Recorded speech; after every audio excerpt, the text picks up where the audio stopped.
Thank you, Jane. Thank you very much. Thank you. Thank you. All right, Jane.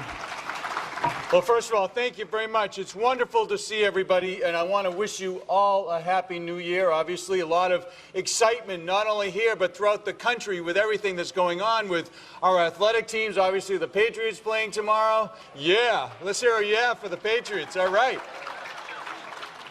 And the primary process has been just fascinating. As you know, there's an important birthday. I'm not sure if you're aware, but there's an important birthday coming up. Actually, two important birthdays. One of which on February 9th is my wife Gail's 39th birthday again. Congratulations, honey. Thank you. And the state's first in the nation primary, which is 100 years old, just a little bit older than my wife, obviously, and 100 years old. I ran this by her, and she didn't have that reaction. She said, "Boy, honey, that's really cute." I guess not. In 1916, New Hampshire was picked as the first. And what a first it's been.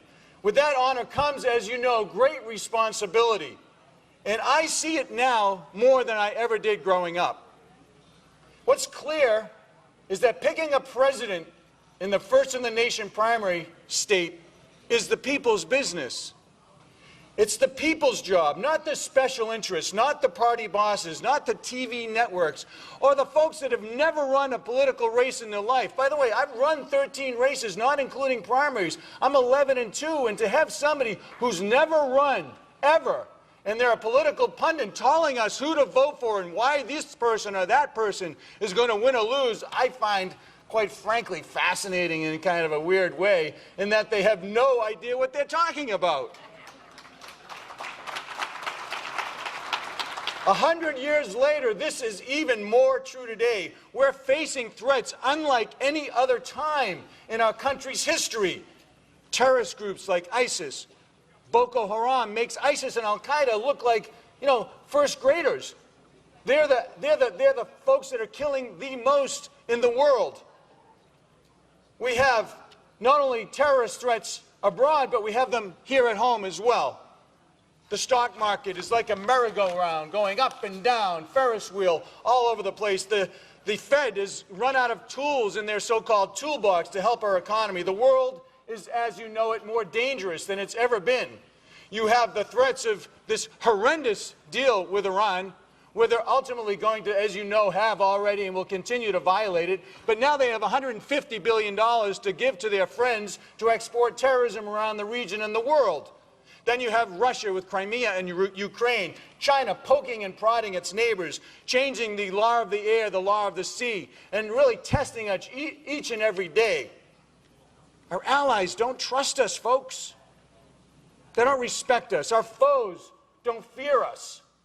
You've heard me say this before, and it's more relevant today. Education standards are under attack with Common Core undercutting our local teachers, school boards, and limiting parental input. I could go on and on and on.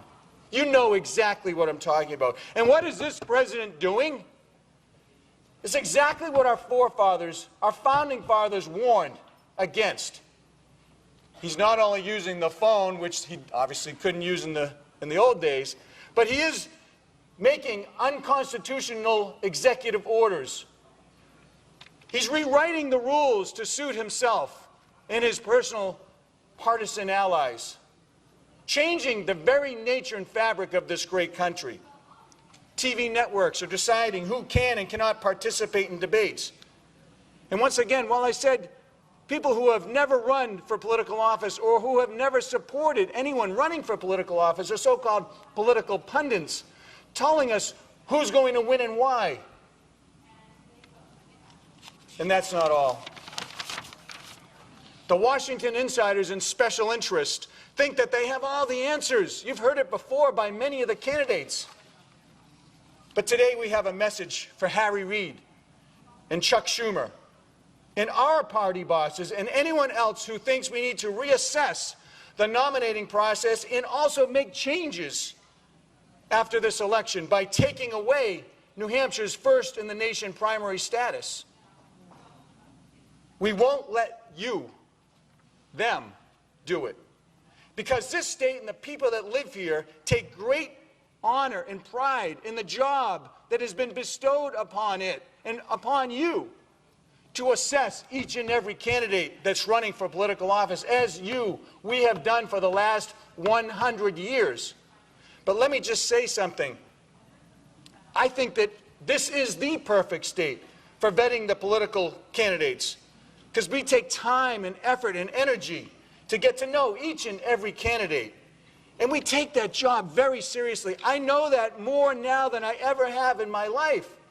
Coming here, moving here full time, I remember growing up and listening to my grandfather. Hey, Gramp, who are you going to vote for? Do you like so-and-so or so-and-so? Yeah, I love that person. I love that person. Well, you're going to vote for him? Well, I need to meet him 2 or 3 more times.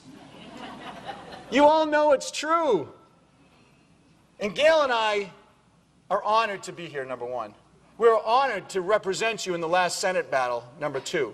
And we're also honored and, quite frankly, fascinated. And it was Gail's idea to come up with the No BS Backyard Barbecue. And it stands for just that, no BS, because we're tired of the BS as well. And we had an opportunity to invite each and every political candidate. Everybody got an invite. And if you decided to come, great. You would grab a beer and a hot dog, and you basically have the candidate right here. They'd bring a lawn chair, and they'd literally grill the candidates. And we had an opportunity to tell those candidates and ask them questions about, for example, the opiate crisis. It's out of control. People are dying daily. We wanted to see where they stood on that. We wanted to see about housing and the fact that 50% of people's incomes go to pay for housing in this state. How do you pay the bills? Not only your mortgage, your food, your insurance, your Obamacare costs. How do you make it all work? We wanted to see if there are any solutions for them. How about our veterans, the men and women that are so proudly served? They can't get good health care, and they did a commercial. Apparently everyone's okay. Apparently everyone's okay because they did a commercial. They changed a bill. They did a couple of commercials. Everything's all set now. You know that's not true. Our veterans are dying still.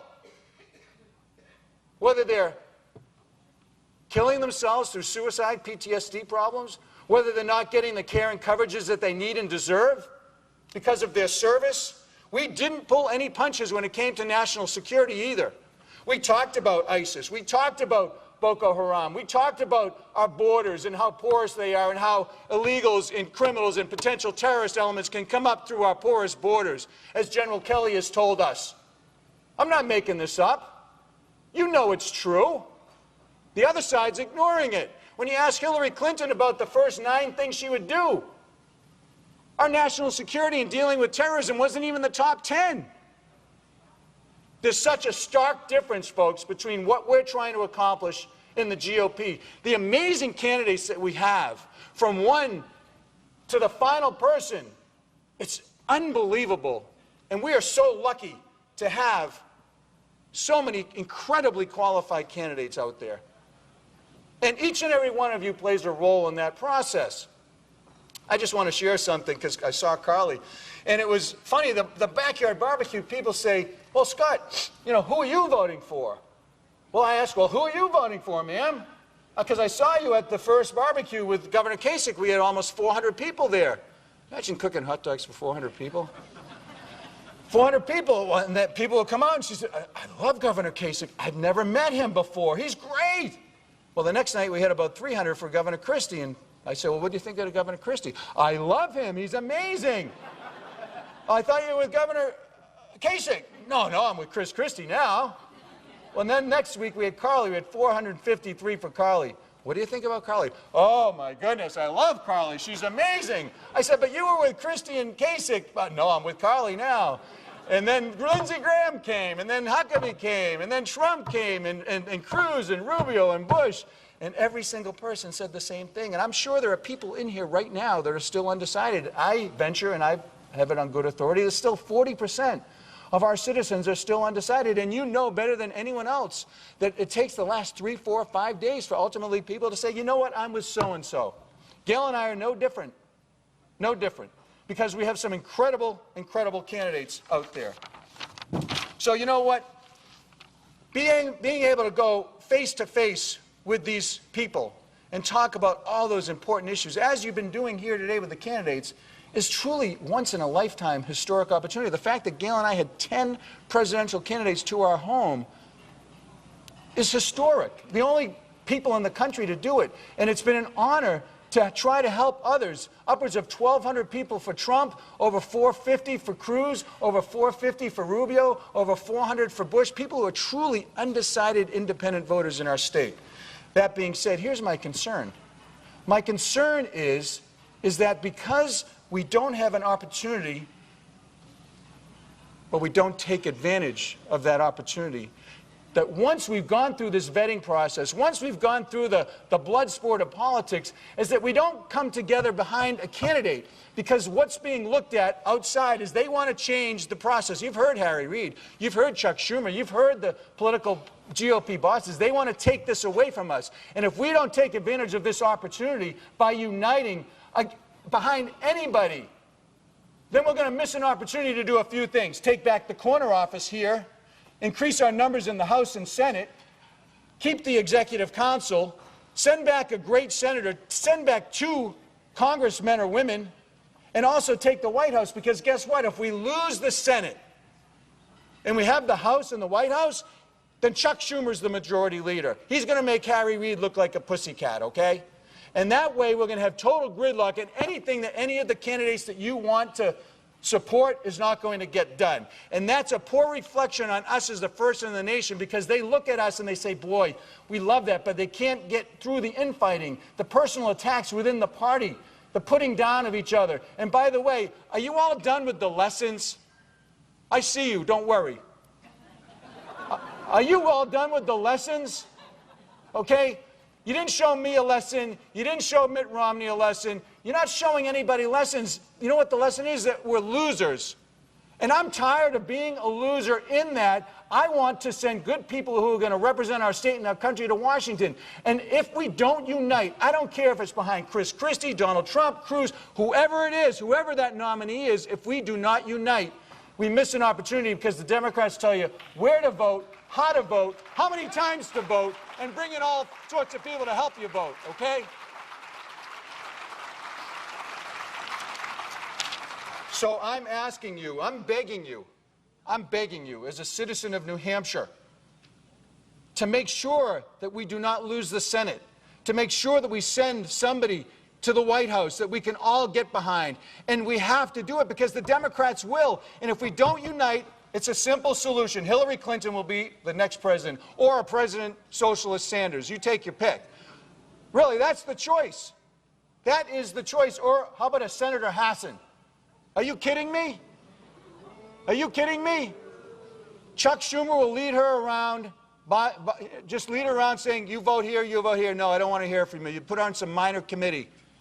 We have an opportunity right now in this moment in time, right now, to send a message to Washington, to Concord, to the rest of this country, that we deserve to have the primary stay right here, the first in the nation right here, that we deserve the respect that this country has given us for the last 100 years, that we deserve to actually be in the White House and in control of the House and Senate to get things done.